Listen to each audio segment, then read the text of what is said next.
Welcome to Video Games, the podcast. We're in the gamer zone now. We're going to talk about games. It's E3 season. This podcast is going to be a detailed breakdown of what happens when E3 season happens without E3. Yeah. So let's get into it. I start with what I've been playing this week, right? Oh, yes. So I played 2 demos for games that were talked about during Summer Game Very Fest. cool. And I want to talk about them both in detail. So I played the demo Mhm. for Lies of P.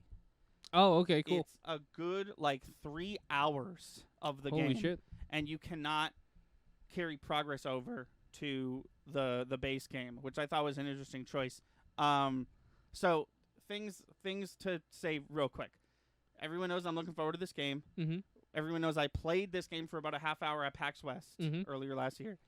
Everyone knows that Bloodborne is my favorite video game, Mhm. and this video game is copying Bloodborne style in the best way possible. You also play as Pinocchio, which can't go unsaid. This game, at least what little I played of it, is really good. It Okay. obviously gives me Bloodborne vibes. Not so much in the combat, but definitely in the setting and the tone. And I was just going to say, is it creepy? Is it scary? It's not. See, that's the thing about Bloodborne. A lot of people like to call Bloodborne a horror game. It's not a horror game. It's not scary. It's just creepy and eerie. And it's, when you start playing Bloodborne, you're like, ooh, werewolves, vampires, spooky, and then you actually find out what's happening in that game. And you're like, oh, Jesus. But this one's a little different because it involves familiar characters. They don't outright say it, but you play as Pinocchio. Right. So you meet a little character. He is a little thing in a cage, and his name is spelt Gemini, like the word Gemini, but it's pronounced Gemini, like Jiminy Cricket. You do meet the Blue Fairy. She's how you level up. Her name's Sophia, and then you do just straight up meet Geppetto. He's called Geppetto, okay. and so here's what little of the plot I've been able to glean from the demo. Here's what's happening in this game. So this city, this gothic British Italian city, they don't really say where it is, but you can only assume Italian. Oh, we got to change. Oh, yes. Sorry. We're no longer discussing Across the Spider-Verse. We're now discussing video games. Sorry, give me 1 second. Sorry to interrupt your flow. I saw people were coming in. I didn't want them to think that's what we were still doing. This is more important. Stick around, though, because we're going to be talking about a lot of cool video game stuff. What we were just talking about, for anybody who just showed up, and we're going to continue talking about, is Anthony played 3 hours of the demo for Lies of P, the Pinocchio game. Dark Souls-like, Bloodborne-like game. Okay, that should be changed. Cool. If I didn't change it properly, please let me know. So this town is essentially run by animatronics. Mhm. They call these animatronics puppets. Okay. So shopkeepers, janitors, train conductors, it's all puppets. At some point, all the puppets turned evil. Shit. Turned bad. They started glitching, and now they're killing people. That's how their explanation, similar to the Bloodborne explanation of why there's no people around. Everyone's inside because they're scared of the puppets, right? So there's these things in universe called stalkers. They are the ones who kill the puppets. Stalker essentially means puppet hunter. Okay. Right? Pinocchio is a puppet stalker. He is a puppet, but he hunts other puppets. Oh, shit. And because he is half human, they don't really explain it, but he's Pinocchio. It is kind of like a half human, but he's also a puppet thing going on. You're allowed to lie, which is one of the rules. Puppets can't lie. Oh. So puppets have 4 rules. 2 of them are literally the first 2 from Isaac Asimov's Rules of Robotics. Oh, okay. And then I forget what the 3rd one was, but the 4th one was puppets aren't allowed to lie. So there's a point in the game where the Blue Fairy is like, you got to go in that building. Hold on, though. No puppets allowed. You're going to have to lie. So you talk to the guy up front at the building, and he's like, are you a puppet? And you say, no, I'm a human. And he's like, well, if you're a puppet, you wouldn't be able to lie, so welcome on in. And then Pinocchio, grabs his chest, and the words, your gears are reacting, comes on the screen. So something happens when you lie. They just haven't explained what. Interesting. Um, That sounds really cool. yeah, I'm really excited to get back So- into it. So you meet Geppetto. He's not afraid of the puppets? Geppetto built all the I puppets. assumed. I actually assumed that. And Geppetto is in like legal hot water Oh, interesting. because all his fucking puppets went evil. Yeah. And Geppetto was like, I didn't mean it. Fuck. No, but like I said, it's a demo. I only got so Yeah. far. Well, you got 3 hours worth, which is cool. Yeah, there was 2 bosses in the demo. I got to level 40, which I was like, That's a lot. I was really struggling with the final boss of the demo, and I was like, something's wrong, right? Yeah. So I did some research, and I found out that in my head, I was like, this game is Bloodborne. Mm-hmm. I'm gonna treat this game like it's Bloodborne. So I was dodging a lot. Turns out this game, and they explained it to me. I think I might have ignored it. My bad. But I eventually figured it out. This game has a perfect guard system. So the way it works is if you're guarding, Mm-hmm. and you get hit, you take a little bit of damage. If you can manage to swing on the enemy a few times, you'll heal that damage back up. Oh, that you interesting. took, Okay. that you took from your block. Obviously, if you get hit while you're not blocking, you just take regular damage. But if you do a perfect guard, if you guard the second your attack hits, you take no damage. Oh, okay. And there's red attacks in this game, and I assume that red attacks were kind of like Jedi Survivor, where it's like you can block attacks, but you can't block red attacks. You have to dodge those. Turns out in Lies of P, you can't block or dodge red attacks. You have to perfect guard them. Oh, okay. So once I learned that, once I got that down, I eventually was able to beat the boss. It was still pretty hard. The other thing that I was missing, the other like disconnection that will hopefully like not, I will fully understand when I actually play the game, is I wasn't sure what my stat increases were doing because they had wonky names. Like, you know how in Elden Ring, if you're holding too much, you start rolling Mhm. to. That is its own stat called capacity. Oh, There's okay. literally just a stat on the stat board that does just that. And then 2 of them, as far as I could tell, do the exact same thing. So I just need a further explanation of what those do, and then I'll be good to go. Because I put a lot into attack and health, and it still felt like I wasn't doing as much as I should have been. But yeah. We got a few We got if this game is like Elden Ring, I'm gonna be sad. it's from not like Fire it's not Striker. like Elden Ring. It's like Bloodborne. And then we have it's such an ingenious game / plot. Yeah, Yeah, it sounds really neat. My dad is working through the demo right now, and I'm gonna gas him up a bit. He was able to beat the. He was really struggling with the controls Yeah. of this game, but he like got it. Yeah. I didn't at any point say, "Hey, do you want me to do it for you?" I just let him at it, and he did it, and it was cool. And he was able to beat the first boss, Nice. which was awesome. But yeah, it's really fun. I'm really looking forward to it. October 19th for that one. And then the other game demo I played was for Final Fantasy 16. So Oh, cool. So Is it a boy band again? no. Oh, Final okay. Fantasy's always different people. No. I just meant, are they like the boy? Like, is no, it another no. boy band? This game is back to like medieval, Oh, like interesting. dragons, swords, kings, sorcerers, stuff like that, which is really cool because that's not really a setting that Final Fantasy has taken since Final Fantasy 6. I think Yeah. 14 might be a little like that, but this is straight up like Game of Thrones style, like we're fighting for king, there's a war going on, dragons and all that stuff. Very cool. Which is really cool. My favorite part of this game is the setting, because and like the what little of the plot I saw so far. So unfortunately, and that unfortunately goes away later in the demo, but unfortunately this game was the first like 3 hours. This demo was the first like 3 hours of the game, 3 or 4.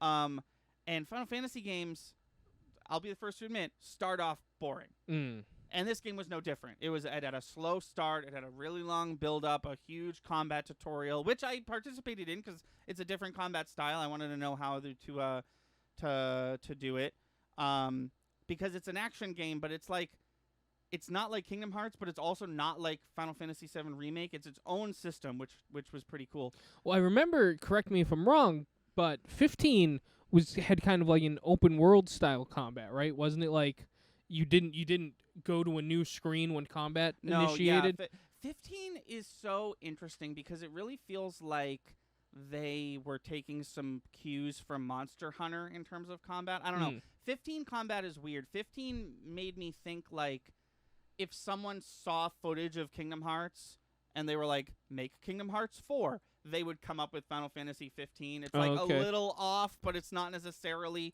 But is this the classic RPG style of going to a different screen for combat? No. 16, I mean? 16 is an action game through and through like Devil May Cry. You Okay. just walk up to a dude, you start fucking them up.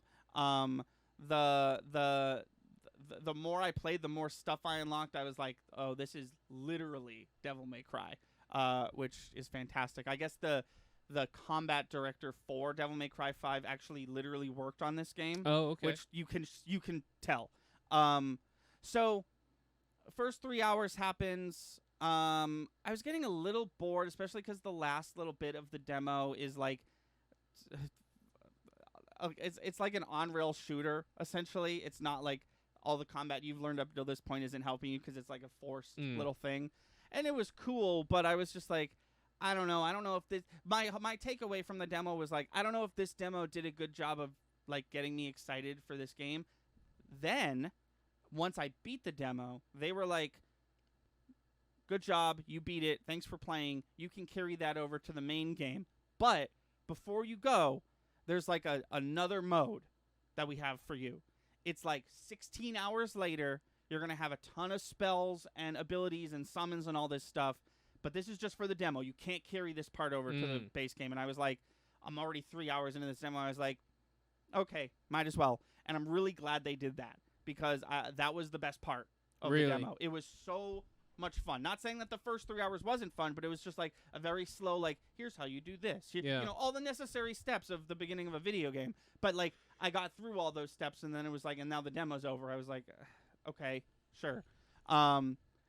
But this seems like they had the same sentiment. Yes, I think it was really intentional that they were like, no, just because they drop you in, like they said, like 16 hours later. You have like a buddy, like Goofy, that's fighting with you, you know, and you have instead of having no summons. Wouldn't that be crazy if there was like a Final Fantasy style game, but Goofy shows up? Yeah, that'd be nuts.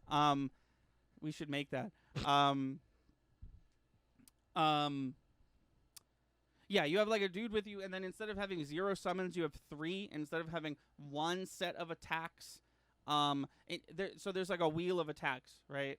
And instead of having, for the whole first 3 hours, I had like 1 for 1, and this one I had 2 for all 3. So I have 6 different attacks I can cycle through. Okay. And it was really fun learning what they all do, because this part of the demo that just threw you in didn't explain to you every step of the way what was happening. So it was really fun to be like, what's this? Oh, it's like a shield. Oh, okay. So it was really cool. I'm really glad they did that. That made me really excited for. And there's these like accessories, these optional accessories that change the game completely. And I didn't mess with any of them in the demo. I was like, no, I'm going to play this demo the way they intended.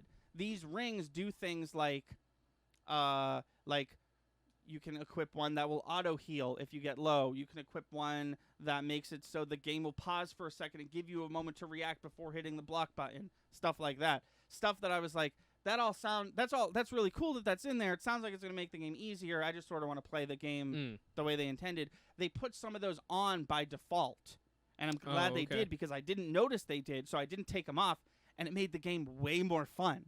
Yeah. And I was like, ooh, if these, like, this combination of rings makes it play like this, I think I'm going to do that when I get the game. Like, it was really fun. I had a lot of fun with that last, like, hour of this demo that I wish, like, I understand why they did it, though. They want a demo where you can carry the progress over, but also they played the demo and they were like, fuck, that was, like, barely any of our game. Oh, also the thing I wanted to mention about this game is, like, it's much more adult. It is, like, earning its M rating. Oh, interesting. Which is not really Final Fantasy's whole thing. Yeah. There was, like, a lot of swearing. There was actual blood. There was, like, some sexy stuff that happened. Also, I was just like, this is not your grandmother's Final Fantasy. They're going like full like Game of Thrones. Like there was 2 characters who were clearly in love with each other, and one of them was from like the Earth nation, and one of them was from like the Ice nation, and they were clearly like not supposed to, but they just like couldn't control themselves next to each other. And I was just like, this is weird. I'm getting like Final Fantasy whiplash. Yeah. Like the last Final Fantasy character was like, oh, my dad is dead. Oh, dang. I guess I'll cry about it on the internet. And then this guy's like, fucking Shiva people are here. Fuck them up. Kill them all. Drink their blood. And I'm like, whoa, whoa, whoa, whoa, whoa, whoa. This is an adult-oriented experience. Was there nudity? Not yet, but like, okay. you know, because I feel like that really takes it out of the realm of what's to be expected. yeah, no, for sure. The last thing I'll talk about is it had something that I've never seen any video game ever do. No matter what you're doing, whether you're in the middle of combat or you're watching a cutscene or whatever you're doing, or you're in a menu, you can click a button and it brings up a secondary menu, and that menu is an active lore menu. Oh. And it's basically like a bunch of options, and you can learn about whatever's happening on the screen by like probing deeper.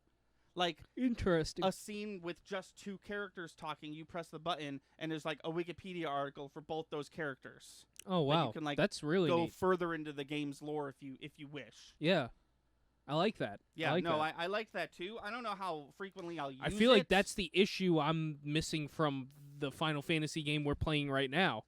Is you want to drop all these cool high fantasy style concepts at me. Right. Back your bullshit. Right. That's my one issue with media, any sort of media that has to do with building a world is just back your bullshit. Doesn't need to be Lord of the Rings. You don't need to have a 1,000-year ancestry for every single thing that's happening. Right. But like, don't say some silly word because you thought it sounded cool. You got to meet me somewhere in the middle. Right. That's what there was a game on the DS. It was Golden Sun 3.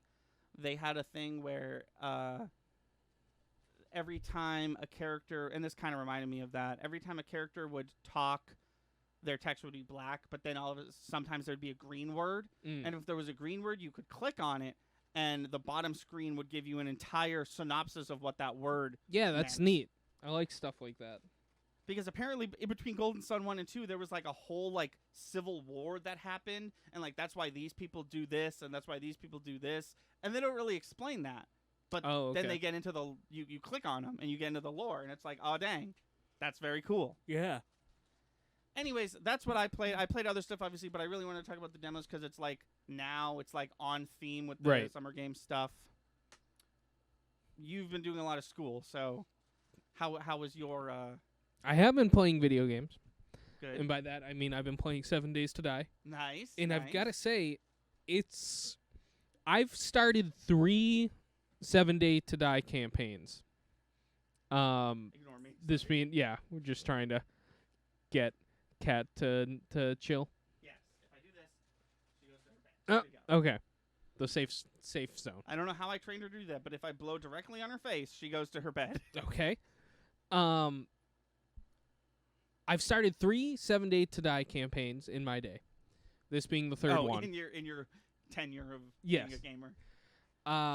And it's going phenomenal. It probably had the worst start of any of them. We just had a bad start, and also it was on super duper hard mode. Right, you already explained how Pauline wasn't into it, and then you changed like a few settings, and now she's super into it. Yeah, but it's our fort's incredible. Our water and food system is really good. Nice. It really makes me want to do a channel run with, I believe we were even talking of doing it with like the 5 of us, which would be really cool. But yeah, I think we ran into a logistical issue, but we'll a theoretical one. I don't think we've tried it in practice, but it's a potential thing. But I think I've got this game's number. I think I know what to do. Which is exciting. What an interesting comment. It's part of my Mount Rushmore of 2-player games. Oh, That's really neat. I'm That's- glad she's come so full circle. Because night 1 of playing this game, I was like, so we'll try it again? And she was like, eh. And I mean, based on what you said about the settings you were on, I don't blame her. No, it sucked. It did suck. And I remember being like, it wasn't this hard. And then she was like, all right, I'm going to bed. And she does. And then I stay up for another, 2 hours, and I'm, rifling through the settings, and I change them, and I'm like, all right, I'm going to play for a little bit. And if it doesn't suck anymore, maybe we'll try this out. And it didn't, which is awesome. It was so bad. Oh, though. it was. It was rough. It was a rough opening night for us two in that game, but it's going well. I really want to. I'm just so proud of our fort and where it's come and how far it's come. Yeah, if we ever do in fact do a channel run, I know what I want us to do. I even know where I want us to post up for a base and stuff like that. So Okay. Yeah. Yeah, because it's a consistent map, right? It's Yeah. not a different map each time. right. Yeah, that's how the forest works too. I think so, at least. I think it's the always same. the same map. You just start. No, you actually always start in the same place as well, because you start with the plane. That's the thing with this one. I don't think you do. I no, think you don't. Yeah. start somewhere random each But time. it's got limiters, right? It doesn't start you in fireplace ever, does it? Like I said, I've only done it 3 times, Right, not in the right. 3 that I've done. Once I started in the I don't want to say winter, snowy area. And then twice the desert, I think. But yeah. Desert. There's a desert. yeah. That's not where we. Where did we play? We played in the main grass Yeah. area, right? Yeah. That's think where I've ever- where we ended up. I don't think I've ever visited the desert. I don't know about that. Of the existence of the desert. No, I believe you. Oh. I just don't know if I've ever been there. Well, when we play it on the channel. But yeah, that's what I've been doing. Let's talk video game news. Okay, so I'm gonna let this cat out for the last time. yeah, no, I Mark my words, last time. Mark my words. Bye, Daphne. See you in 40 minutes. Okay, so there was a lot of press conferences. We're not going to talk about everything. We're definitely not going to talk about everything. Yeah, let's talk highlights. We're gonna talk. I do have everything loaded up from all the things that I watched. But yeah, there is some other. I know that Hi-Fi Rush just got an update, which I didn't even know about. My fucking favorite game that came out this year. I didn't even know that it had an update, but it seems cool. Sea of Stars, an indie game that I've been looking forward to. I talked about it a few months ago. They just announced that it's now content complete, so it has a release date. It's going to be on Game Nice. Pass, which is cool. Yeah, there's still no KFC console. So, the Summer Game Fest Live, the Jeff Keighley event, we live streamed it, you and I. Mm-hmm. We tried to upload it to YouTube, and it didn't go. So we're just going to briefly talk about that because we already watched it together. But I'm just going to go over the big stuff. We got an extended look at Mortal Kombat 1 gameplay. Mm-hmm. It looks interesting. It looks like more of the same until you press a few buttons and you're like, oh, it's a little different. And they canonically addressed a few things that people were definitely hoping they'd address. Yes. which is neat. Let's see.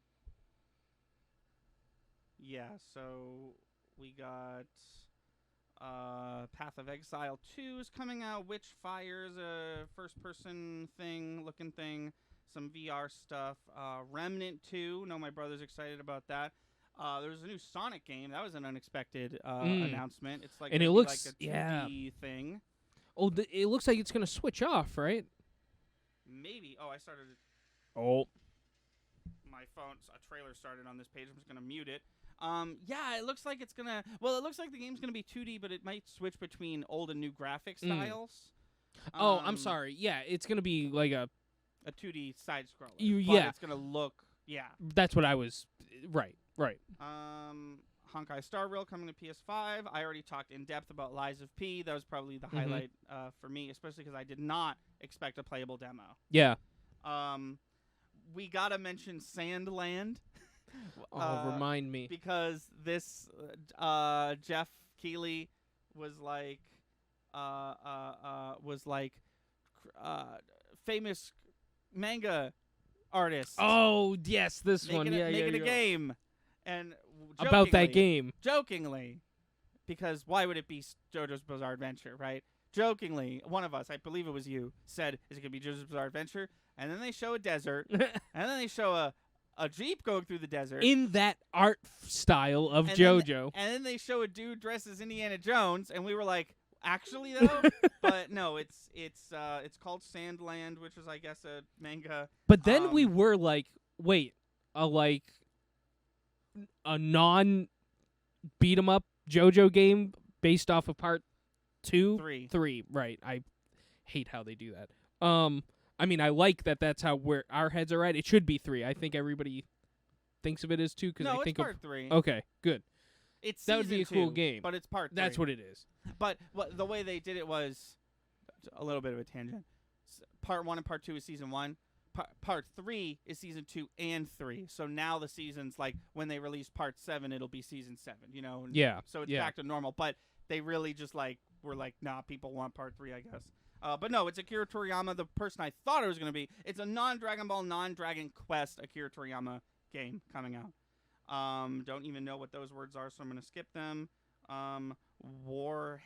Oh, speaking of JoJo's, there's a game called JoJo's Fashion Show, and I was just ready to accept that there were going to be a JoJo Bizarre Adventure dress-up game. I mean, there should be. I'm assuming is it a JoJo Siwa game? Is that what's happening?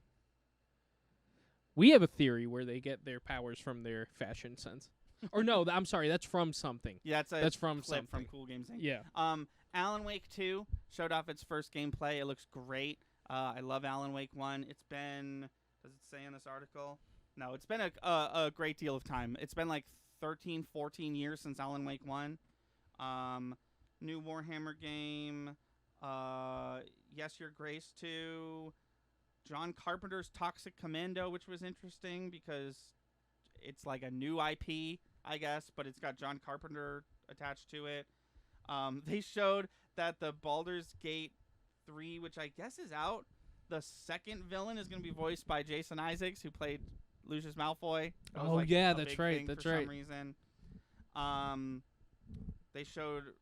They didn't show anything new from Spider-Man 2. They just talked about it again. They got Nicolas Cage to come out. They got Nicolas Cage to come out, say, I'm Nicolas Cage, I'm going to be in Dead by Daylight, and then they showed a 3-month-old trailer. It was weird, but I'm still excited about that. Pal World. Do you remember what Pal World is? I'll let this article take it from here. Okay, cool. Pokemon with guns. Yes! Yes! It doesn't say that in the article, does it? Pokemon with guns. Holy game, shit. Pal World has been around. Yeah, it's literally... I don't think I like that concept. No, I don't either. It's just funny. It's just a giant Jigglypuff with Yeah. 2 Gatling like, oh! It was a hilarious trailer. I don't think I'm going to play the video game. It really feels like something made up. It like something somebody was like just joking with, but they're making it. It's coming out. Yeah. Lord of the Rings: Return to Moria kind of looked like That's the my Forest highlight. That's 7 days that I Yeah. style game, but you never leave the mines and you play as dwarves the whole time. It I'm looked really neat. excited it looked about really that. Cool. We got Baldur's Gate 3 comes out the last Thursday in August, planning a day-long stream. Oh shit! Yeah, Who is that? Drizzle Oh, cool. of this channel. Not gonna lie, thought that game was already out. Oops. That's really exciting. I think that's an excellent plan. Yeah, there's a new Like a Dragon game. So I have to talk about this. Something happened. Something so fucking funny happened at this show, and we missed it because we were talking. So, remember when he started talking about Grubhub, and everyone was losing their mind for some reason? Yes. We talked through why that was. They showed that trailer for Final Fantasy VII, not the really big one at the end, but the one that was like a phone game, and it's like shitty graphics and then the best graphics in the world. So they show that game, which is essentially like Final Fantasy remade, which is different Final Fantasy remake. And then Jeff comes back, and he literally says, speaking of Final Fantasy VII, and then the whole crowd lights up, and he goes, no. speaking of Final Fantasy VII, Grubhub, and then he just starts talking about some Grubhub shit. Oh. And what we thought was people being like, yeah, Grubhub, was a whole crowd of people being like, boo, what the fuck? What is that shit? I got that's funny. That was so funny, and it was clearly intentional. Right. And it was so fucking Jeff Keighley's shit-eating grin while he's talking about Grubhub. It was so funny. Call of Duty Season 4, Fae Farm, new Marvel Snap stuff. It's great. Marvel Snap Conquest Mode. It's out, and it's great, and I love it, and I love what they're doing, and I'm doing really good in the Spider-Verse nice, season. nice. It feels cool. King Arthur Legends Rise? Don't even remember. I don't either. Wayfinder, like League of Legends. A League of Legends game. Stellaris Nexus. I'm just going through everything right now. This game's called Paradox. It's a space scavenger game. Star Trek Infinite. Some other shit I don't want to pronounce. Immortals of Avium. Fortnite. Not mentioned in this article, but Prince of Persia, right? We saw a Prince of Persia game, didn't we? No, I think you thought it was, but it ended up being something else. No, it was. There's a new Prince of Persia game coming out. Oh, okay. I think this article skipped over it. Yeah, there's a new Prince of Persia game coming out, and it looks great. So then they show the trailer for Final Fantasy VII Rebirth.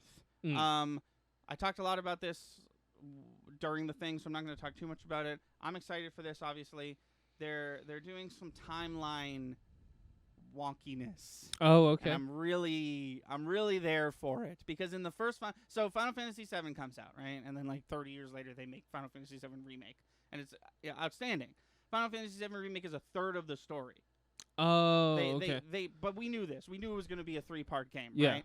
So the only thing different about the story is that there's these ghosts in the game, and they don't explain the ghosts, but the ghosts are essentially like plot protectors. They're like canon ghosts. So every time something's about to happen that didn't happen the first time, the ghosts interfere. One of the characters that's supposed to be in the whole game literally dies, and the ghost resurrects him. Oh, shit. They're like, no, you're not supposed to die this time. The end of Remake, the first part of this 3-part thing, is them breaking free of the control of these ghosts. Oh. So now anything can go, right? Anything goes. Maybe Aerith doesn't die. Maybe someone else dies. Maybe this happened. Maybe it happens in this order. But what was interesting about that trailer is that they show the aftermath of Final Fantasy Remake as if the main characters were there, because they were showing them like on stretchers. Remember that? It was like, oh, there's Barrett's dead body, there's Tifa's dead body, and then it cuts to them in open world Midgar exploring the world. They're fine. So I think they're literally doing like they're doing like there's 2 copies of them, and everyone in Midgar thinks they're dead, so they're not looking for them. Or they're literally doing a timeline split, where it's like, that's what could have happened. Because neither of those things are what happened in the, I don't know. It's cool. I'm really looking forward to it. The trailer looks great. I just want to see Vincent Valentine. I'm a big Vincent Valentine fanboy, and I want to see him playable in this video game. And we didn't get that, right? We did not. We got Yuffie playable. We got Red 13 playable. We did not get Sid. We did not get Vincent. That's it. Those are the 2 other characters that were missing. And not going to lie, I know Sid's an important character. I could give or take Sid. But Vincent, I need Vincent Valentine in my life. So that was Summer Game Fest. Now we move on to the Xbox Showcase, which was, I'm not going to lie, of the 5 conferences I saw, the Sony one from 2 weeks ago was the best one. Okay. Summer Game Fest was great. But then we got the Xbox Showcase, which I'm once again going to go over highlights. Yeah, so the biggest thing, the most exciting thing they showed right away was Fable. Fable is an old, not too old, but it's an old Microsoft series. There was 3 games, and then there was like a fleet of dozens of shitty spin-offs that no one likes. This game is just called Fable. It's a reboot of the whole franchise. It doesn't have the guy who made the originals making it, which is a good thing, because that guy made Fable 1, 2, and 3, and then he made like 6 games that all sucked, and no one likes him anymore. Wow. So he's not attached to this one. This one looked really cool. So do you know the actor Richard Ayoade? He's from the IT Crowd. He's a British comedian. Okay. He was in the game. He was like being interviewed or something, and he was like talking, like his character in the game was being interviewed by someone. He's talking about the land of Fable or whatever, and then as he's talking, they're showing the main character of this Fable game doing Fable stuff, and then something happens in his house, and he's like, "Hold on 1 second," and he walks behind a thing, and it shows the main character is this small, and Richard Ayoade was a giant the whole time. That's crazy. And that's basically all they showed. It looked really cool. It seems like they're leaning more towards the word fable of it being like almost like based off nursery rhymes and stuff like that, which is not really what the last one was like. But I've been looking forward to Fable for a long time. This one looks good. Can't wait to see gameplay. Moving on. So something interesting happened. Ubisoft had a lot of new cool games, but like everything was shown off before their press conference. So they had a showcase, but like everything that was cool about their showcase was shown off at other showcases first. So there's a new Star Wars game coming out. It's being made by Ubisoft and not EA. Thank God. It's called, I know, right? It's called Star Wars Outlaws. It's going to be an action combat game, and it looked like so this is what I think was missing from Jedi Fallen Order. This woman is, and I guess I'm talking about gameplay that was showed during the Ubisoft thing, but whatever. Star Wars Outlaws, let's talk about it now. You play as this character we've never met before. She's doing space stuff, and then they get into gameplay, and she's on like a stealth mission, which was cool. She beats this stealth mission. She gets on a space motorcycle. She's going through she gets to a town, and then she goes into her ship, and she takes off, and you're in control of her ship in space. And then you do some space combat, and then you hit hyperdrive and go to a different... So it really looked like if Jedi Fallen Order was the Dark Souls Star Wars game, this is like the open world, like as open world as Star Wars can get, I think. That's... Yeah, I feel like that is also what Jedi Fallen Order was missing. Because it was close. Right. But the big difference is this character, not a Jedi, so it's going to be mostly gun combat. That's fine. Yeah, no, I also thought that was fine. I mean, I love, or at least I thought I did. I have fond memories of Bounty Hunter. No, Bounty Hunter's good. It just gave your boy a headache. Yeah. Thunder Lotus, the team behind the... 33 Immortals. That's what it was called. It looked interesting. Payday 3. Earlier in the week, Atlas accidentally uploaded 2 trailers they weren't supposed to early. So those 2 games are called Persona 3 Reloaded, so it's a full remake of Persona 3 like they did with 4. And then Persona 5 Tactica, it looks like Fire Emblem Persona 5. If I'm being honest, it doesn't look good. Okay. And I'm not going to play it. But 3 looks fine. I might play 3. So this is a game we've heard about a few times. It's called Avowed. It's a generic title. I didn't know anything about it. There's a company called Obsidian. I know that name. Obsidian made Fallout New Vegas, which is like a Fallout spin-off, and it's widely regarded as the best Fallout game. I've never played it. But they made a game called Outer Worlds, and that game was essentially what if we made Fallout New Vegas again. This game, Avowed, is basically what if they made Skyrim. Oh, okay. And I didn't realize that until I saw footage of it, and I was like, that looks really good. So I'm now excited for that game. Nice. Also set for release in September, I believe. This was exciting for me just from like a... Last year, if you remember, do you know the game Sea of Thieves? It's like an open world. Yes. So remember last year they showed DLC for Sea of Thieves, and we were like, the only pirate thing is Pirates of the Caribbean, and they were like, oh. And we were like, oh, it's Pirates of the Caribbean DLC. What the fuck?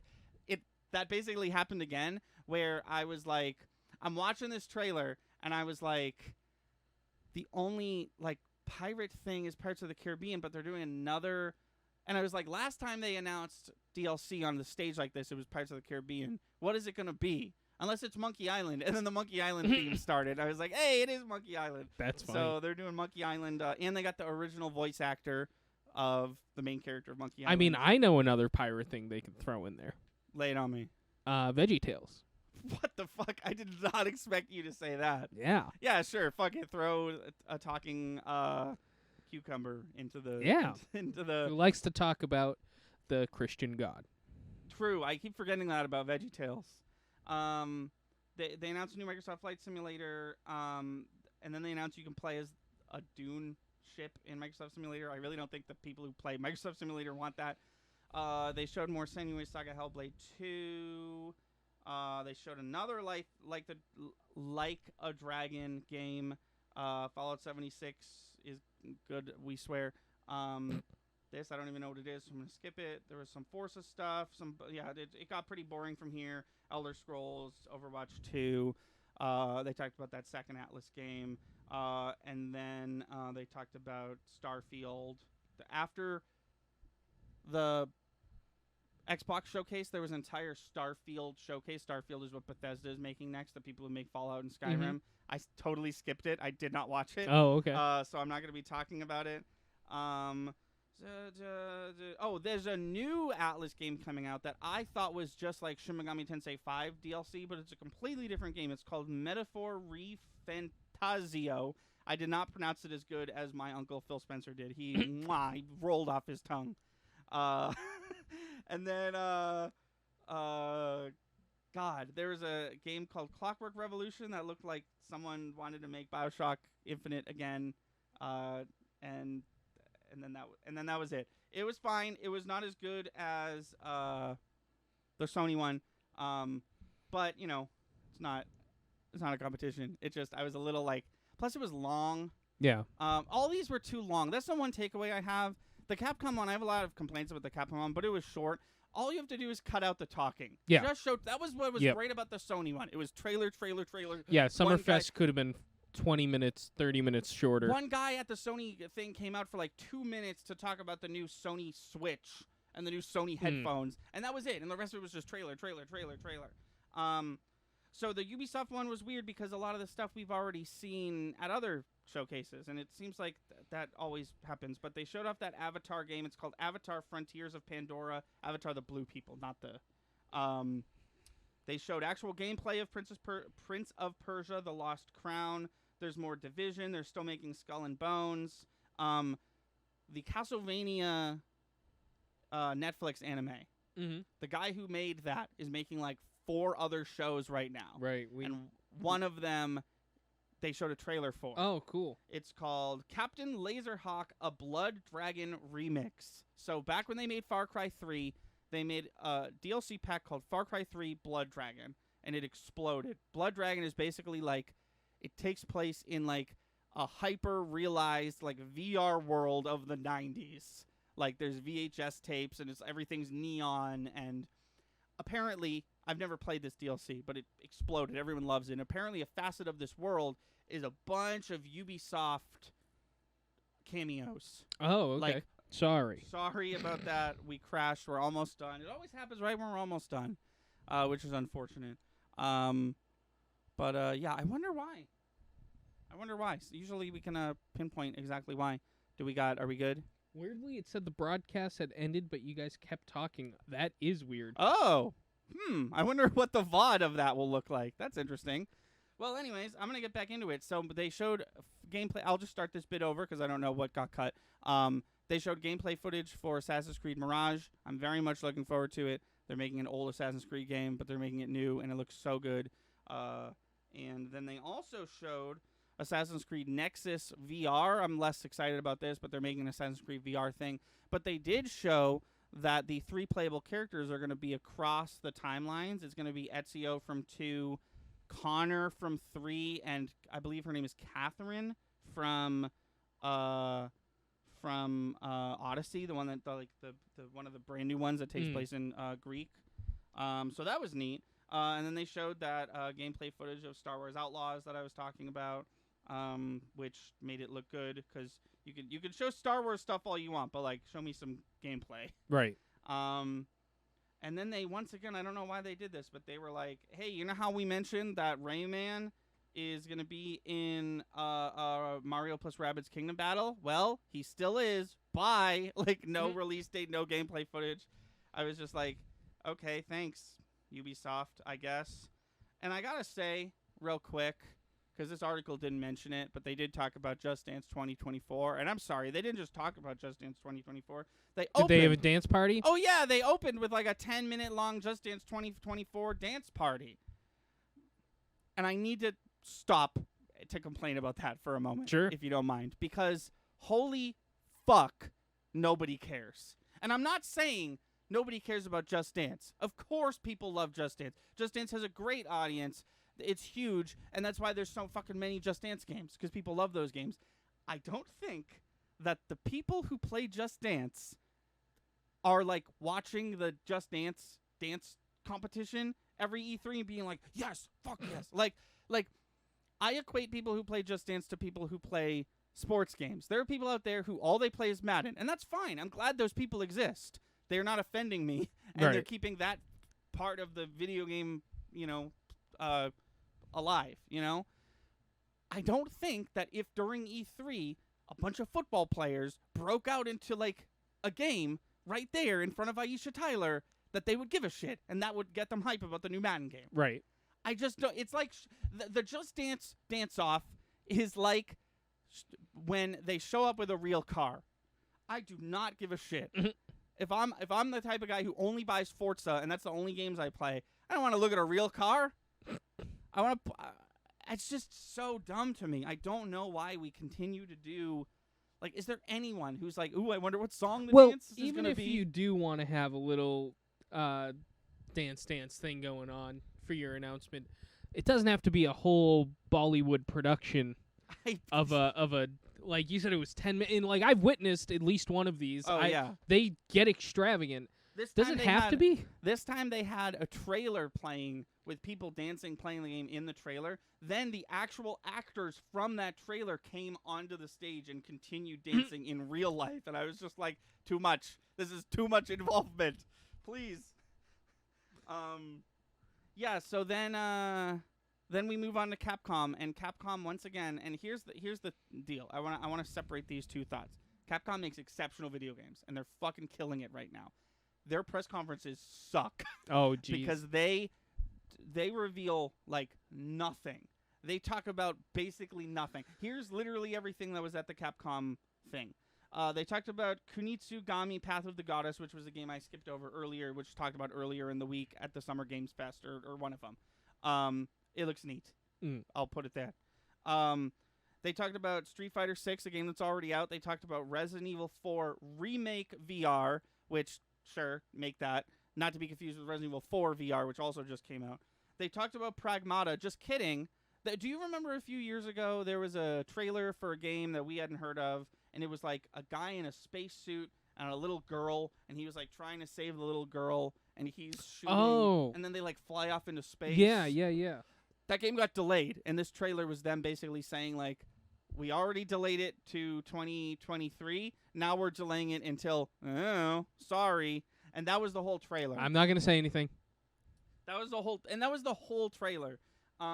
They talked for a long time about Ghost Trick Phantom Detective, so long that I started to think that maybe it was a new game, but it is not. It is a remake of an old game. It's a re-release, rather. I'm going to save that for last because that part is actually great. They showed off Dragon's Dogma 2 footage. Not going to lie, I kind of skipped through it. I saw this one late after the fact, so I was just like, I'm good. It looks fine. It looks like Dragon's Dogma. It's fine. That's what I'm talking about. Like, Dragon's Dogma 2 is great. Street Fighter is fucking awesome, right? I didn't need this. I didn't need your press conference. Yeah. Like, I appreciate you showing up, but like I really didn't need it. They showed off more about Exoprimal, that like weird not Dino Crisis Dino game that I guess it still isn't out. I thought that was out too. But then and that's my biggest problem with their press conference is that everything they showed off was they showed off nothing new. Everything they showed off was either something about a game that's already been announced or a remake of a game that was already remade. You know? And I just like, and no one ever anymore does only Nintendo, and they do it every single time. No one is ever like, one more thing. Like, this guy is like, thanks for watching the Capcom whatever the fuck. And I'm fully expecting this guy to be like, hold on, one more thing. And no one does that anymore, except Nintendo, who does it every single time, even if it's like just a new Xenoblade game. But they did announce something kind of cool. So a few years ago, they released it was called the Ace Attorney Phoenix Wright trilogy. They remade Phoenix Wright 1, 2, and 3. They're old, like Game Boy Advance and DS games. They remade them for modern consoles, and they released them as in one pack. They're doing game 4, 5, and 6, but the way they've chose to market these games is kind of incredible. So the fourth Phoenix Wright game does not have Phoenix Wright in it. It's called Apollo Justice, Attorney at Law. Okay. People hate this game. It's not a good game, and it doesn't have Phoenix Wright in it, who's the main character of this series. Then they spent the better part of the next 2 Phoenix Wright games, Phoenix Wright 5 and 6, which do have Phoenix in them and are Phoenix Wright games. Apollo Justice appears as a background character who's like in both of those games all the time, and he's famous for having like 9 different backstories, and they just have like no clue what they're doing with this fucking character that no one cares about. They straight up called they're releasing the next 3 games, 4, 5, and 6. They're calling it the Apollo Justice Ace Attorney trilogy. Awesome. And I was just like, yes, lean into it. Lean into the fact that make me buy a game called Apollo Justice, please. And I thought that was very slick. And they also announced, it looked like I don't know anything about this. It was called Mega Man Drive. From what I can tell, doing no research, it looked like a Japanese-only Mega Man phone game from years ago that they're re-releasing over here, except now you don't have to go online to play it, and it's not a phone game. It's going to be like a Switch game, and you can play it offline. Okay. But I don't know. Like I said, everything they showed off was either a remake of a game that's old or a game that was already in. Like, I just don't understand why. I guess money, right? But like, Capcom and Ubisoft had the same issue of like, that game looked really cool. I heard about it earlier this week already. Right. That was the biggest problem with I think it was 2014. Sony had a really, really hype press conference, and it ended with the trailer for Final Fantasy VII Remake, and everyone lost their fucking mind. And then 2 days later, Square Enix has their press conference. All their games have already been talked about, and they showed the exact same trailer for Final Fantasy VII Remake that we've already seen earlier in the week. And it's like, why did you have a press conference if you knew all your stuff was going to be talked about at other press conferences this week? I don't know. It's just an odd choice. Like, and that's why I want to emphasize, like, Capcom's an amazing developer, and they're making incredible games. They just made Resident Evil 4 Remake. That game fucking rocks. They just once again redefined the fighting game genre with Street Fighter 6. They're doing great. They're a really good developer. I don't know if they need a yearly showcase. Right. That's kind of what Bethesda was trying the yearly showcase thing for a while, and then they were like, maybe we won't do that. Maybe we work on one fucking game, and when that game's out, we'll talk about it. And that's what they did this year. They talked about Starfield for an hour or whatever.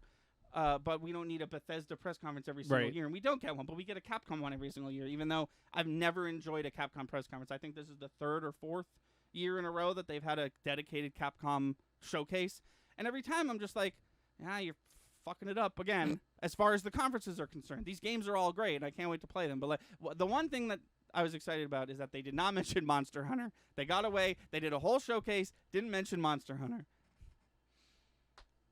That's what I have to say about that. Okay. And that is essentially the Summer Games Fest. That is what happened. I am so curious what happens next. Like, what is E3 going to do? Are they going to try to be relevant again? Are they just going to I know. Are they just going to permanently call it quits and let Jeff have it all, or I think we're in the middle of potentially evolutionary way this gets handled. And I it really seems like it's obviously based around COVID, but it really feels like everybody's like, well, we here in the Nintendo camp are just fine doing our own thing. right? And like it feels like everybody's kind of following suit with that mindset. It almost is like it took the like always online digital era of gaming for these developers to realize like, oh, we don't have to be invited to E3 to talk about our games. Right. We could just so much so that like Nintendo didn't have a press conference in the last 2 weeks, and we're not even talking about that because it doesn't matter. But like if this was E3, if this was like E3 and Nintendo's not there, we'd be like, what's going on at Nintendo? But because it's just Summer Game Fest, it's just Jeff Keighley palling around with Phil Spencer talking about fucking video games, and Nintendo didn't show up at all in any capacity except Mario was in that Rabbids trailer. No, he wasn't. Just kidding. He wasn't in that Rabbids trailer, even though his name's on the title. But anyways, they didn't show up at all, and we're like, yeah, whatever. They'll do something eventually. Yeah. So it's I don't know. It's an interesting climate that we're in right now, and it's also interesting because like if they said like E3's canceled for the next 2 years, if they're just like, yeah, whatever, COVID sucks and we're canceling shit, but they were like, okay, E3's canceled, because of COVID. And then the next year they were like, okay, E3's canceled, but we're going to do stuff online like everyone else. We're going to have like E3 online. And then they were like, after the end of that, they were like, get ready. Next year, E3 is going to be back. It's going to be in person. It's going to be press conferences. It's going to be fan. And then they straight up completely canceled that. And it's like, well, what do you do now? Do you do that again? Do you announce a big live event and then cancel it again? Or do you just like come out of the come out from behind the closet and you're like, hi, we gave up. We give up. I'm sorry.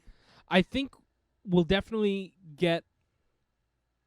I have a feeling that we're going to get that, hey, we're sorry, it's all over this year.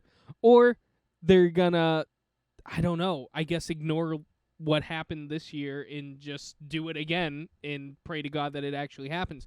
This was the year, though, that it was like, it's not because of COVID. Why didn't you do it? Right. It's not. It's clearly not because of COVID. It's clearly because of, like, money. Probably lack of interest. It's. I'm sure everybody was like, "No, we're just gonna do our own." Thanks. Right.